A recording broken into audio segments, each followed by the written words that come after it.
When you did these things for the least significant members of my family, you did them for me. Happy Christ the King Sunday. This is one of my favourite Sundays of the church calendar for lots of reasons, but especially because whenever there is tyranny in the world or attempted tyranny of any sort, it's so good to remember and be reminded that Christ is King. Not a person or institution who wants or needs to hold on to power, but Jesus, the one who serves, the one who gives, the one who sacrifices for his people.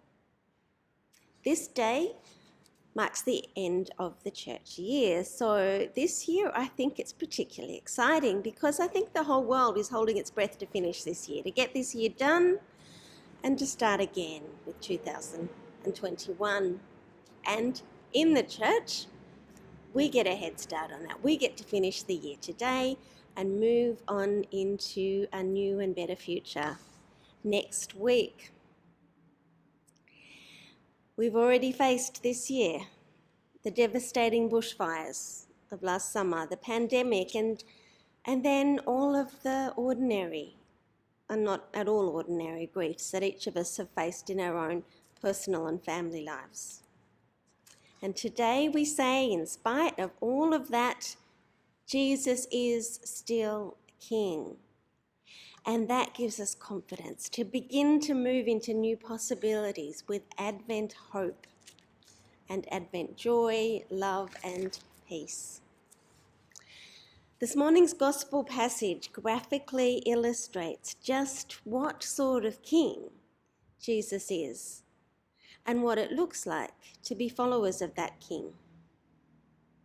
Jesus is the sort of king who is willing to be hungry, thirsty, naked, sick and imprisoned. He is the sort of king who identifies with insignificant people who are hungry, thirsty, naked, sick or imprisoned. He is the sort of king who calls his subjects to small acts of kindness towards those insignificant people. That's what he calls us to, rather than calling us to acts of veneration of himself. We celebrate the kingship of Christ, not because our man is on the throne, so yay us. We celebrate because goodness is on the throne, love is on the throne, kindness is on the throne. This passage always brings to mind for me two very important women in my life. The first is my mother. This was her favourite Bible passage and the passage we read at her funeral. Cecily had a doing sort of faith. She had no time for airy-fairy spirituality or for people who squabbled over fine points of theology but did nothing to make the world a better place for people in need. She had plenty of difficulties of her own, with a challenging marriage, 6 children and never any money, but she always knew about the people in town who were struggling most, and she'd do whatever she could to help them in very practical ways. So this was her favourite passage, where the people who are commended by Jesus are not those with the right answers, not those who could quote the Bible at you in every situation, not those with an impressive list of credentials to prove they are worthy of God's kingdom. They're the ones who do simple acts of kindness for people in need. And so for me, as someone who rather likes arguing over fine points of theology and, well, frankly, is rather fond of airy-fairy spirituality, having been raised by such a mother who is so close to God's heart still keeps me grounded and humble. The other woman who comes to mind whenever I look at this passage is Lois, my first spiritual director, a Catholic religious woman. A woman who listened to me through all the ups and downs of my of my children's early childhood. The first time I met Lois, this encounter has stuck with my mind ever since.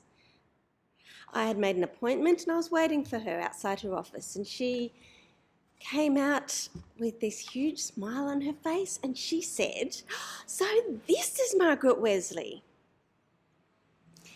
And I had to wonder if she was expecting a different Margaret Wesley, because I was not the sort of person who generally inspired that sort of greeting. I wasn't anybody really. I was certainly not someone she'd know anything about. Yet clearly she was genuinely excited to meet me. Once I knew her a little better, I asked her about that greeting, why she'd been so excited about meeting me. She told me that because of this gospel story and because we are all made in God's image, she was in the habit of saying to herself, whenever she was about to meet someone new, "I'm about to meet Jesus." And because she loved Jesus so much, every new encounter became something to get very excited about. Jesus said, "Whatever you do for the least in my family, you do to me." Every hungry person we meet gives us an opportunity to feed Jesus. Every lonely person we meet gives us an opportunity to spend time with Jesus. Every victim we meet gives us an opportunity to seek justice for Jesus. And if we love Jesus, then serving people becomes a privilege, not a chore. They are doing us a favour by giving us the opportunity to tend to the needs of our King. At this point, we do need to notice that Jesus is using family language. He's talking about being kind to the least of these who are members of my family. So though, of course, Jesus calls us to be kind to everybody, there does seem to be something going on here that is particular to followers of Jesus. That is that the life Jesus calls followers into is so countercultural and so subversive that someone who responded to Jesus' call completely and consistently may well find themselves hungry, thirsty, naked, and in prison as a direct consequence of following Jesus. And what people need, if they are to take that risk, if they are to live that sort of life, what people need is to be part of a community that has their back, that will feed them, clothe them, and visit them.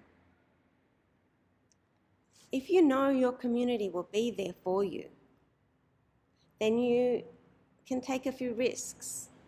You can challenge systems and authorities. This was the pastoral message from Jesus to his followers, shaping them into the sort of community that can change the world.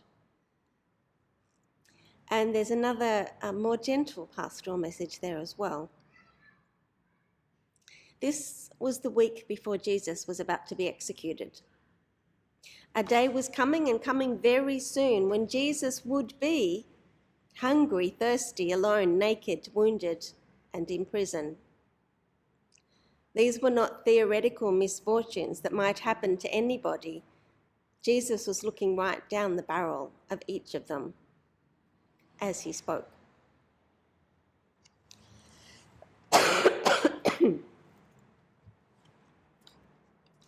And we know, if we read on, that when those things happened, the disciples did not give him food and drink. They did not stand by him. They did not tend his wounds.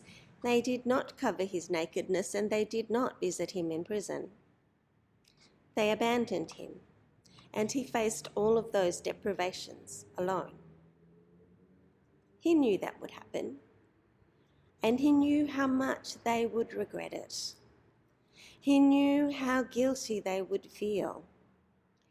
He knew they would desperately wish that they had acted better, loved more, tried harder. And so, before they even get there, he says to them, it isn't too late. You can still give me food and drink. You can still welcome me. You can still cover my nakedness. You can still visit me in prison. Just do those things for the least significant person in the community. And you've done them for me. You can do a retake on your failure. It is never too late. Which brings us to that troubling bit at the end, which does seem to say that a day is coming when failure will be final and there will be no more retakes. So let's look at that. And my apologies, but I can't really talk about this without bringing in a little bit of Koine Greek, the language that the New Testament was written in. There's a little word, aionios. And when I was learning Greek, I was told that it literally means age. Not as in the thing that changes on your birthday, but as in the Stone Age or the Ice Age. A really long period of time. But I was told that though it literally means age, we shouldn't translate it as age because it's an idiom, and that we should translate it as eternal. That's what I was told, and that's what I did, until I discovered that some of the most impressive scholars of the New Testament today say that that's inaccurate. In fact, it turns out that age means age. In Jewish thinking at the time, there were two ages: the age we are living in and the age to come, when God will put all things right.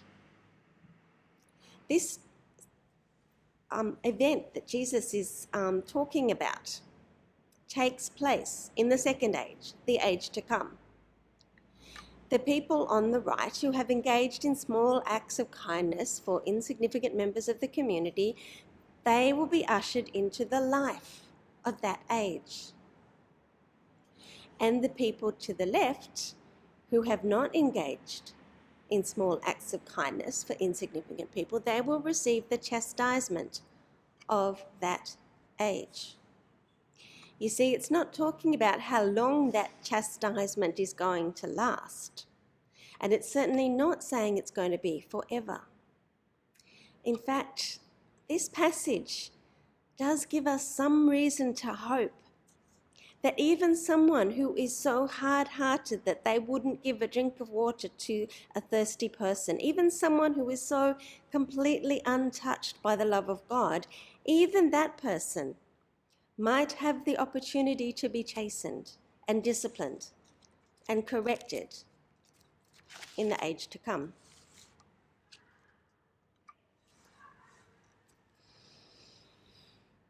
It's been a hard year. I would imagine that none of us have done as much as we wish we had to ease the suffering of the most vulnerable people in our community and our world. It's never too late. Over the past year, we've all done things that have hurt people. We've all failed to do some of the good things we could have done. It's never too late. A new year starts next week. And it starts with hope. Hope that there will be a vaccine, hope that our polarised world will somehow unite around recovery of the economy, recovery of the climate, recovery of the human heart. It is never too late. But why would we put off doing those small acts of kindness when our King is in desperate need and waiting for us in the bodies of the least significant people in our community? So let's get on with feeding and clothing and welcoming our King. Amen.